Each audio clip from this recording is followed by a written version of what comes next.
In May of 2012, a group of LTU students cracked the secrets of the tube worm. After escaping the tube worm's environment, they fled to the Southfield Underground solving architectural problems. Today, if you have an architectural problem and nobody else can help, and if you can find them, maybe you can hire Mag 8.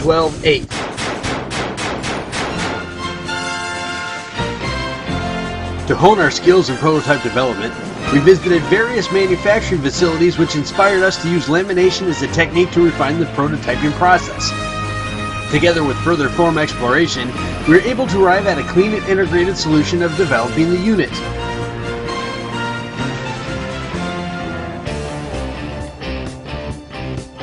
From this point forward, we began to explore the possibility of applying the unit as an architectural element, a brick, an infill, and a patch. We found the patch to be most suitable to our unit and created a prototype through lamination of plywood, net-no wire, and silicone, which created varying degrees of success and provided us with valuable feedback to move forward. The patch was then applied to the case study of Odell Hall, which showed significant reduction in solar heat gains and proved promising to move forward.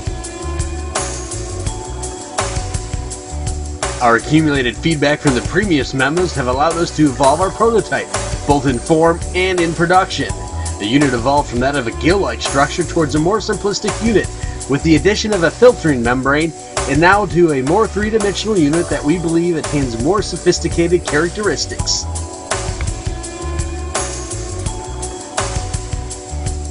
We began our tests with different silicone that was readily available and had quicker dry times, but it proved to be undesirable due to it being non-elastic enough and it tore easy.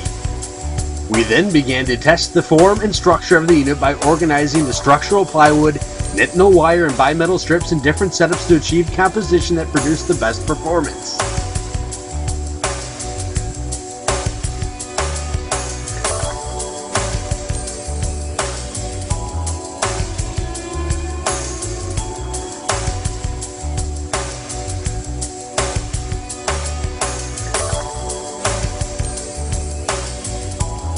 The unit's application onto the site of Odell Hall can bring about more harmony to the building and its ecosystem.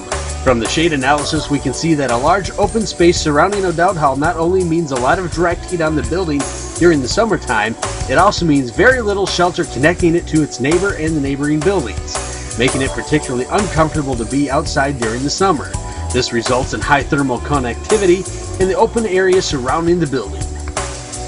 From our research, we can affirm that both water and air around Oakland University is polluted due to violations of the Clean Water Act by various industries, and ultrafine particles from power plants and vehicular emissions that are carried in by the wind. From a visual standpoint, sitting in the middle of a large expansive open space, the building offers no connections to its surroundings other than its relation to the open space itself. By introducing the patch as a system around the building, we were able to create a network of sun shading units that drape out from the building and provide shading to offset the direct heat on the south and west facades. The network of the patch extending outward like vines acts as shading for walkways. This creates greater visual connectivity to the surroundings and also creates various levels of enclosures that offer more comfortable experiences outdoors. The use of a membrane to close off the unit allows it to take on insulative properties and redirect the north winter winds. While the system is not able to improve air and water quality directly, we believe our development of a more passive and sustainable architectural response will benefit the greater ecosystem. As a system, it can be easily modified to adapt the changing environment, such as a change in local winds or a change in uses. Additionally, the system can be continuously expanded throughout the campus to create a large network that expands throughout. I love it when a plan comes together.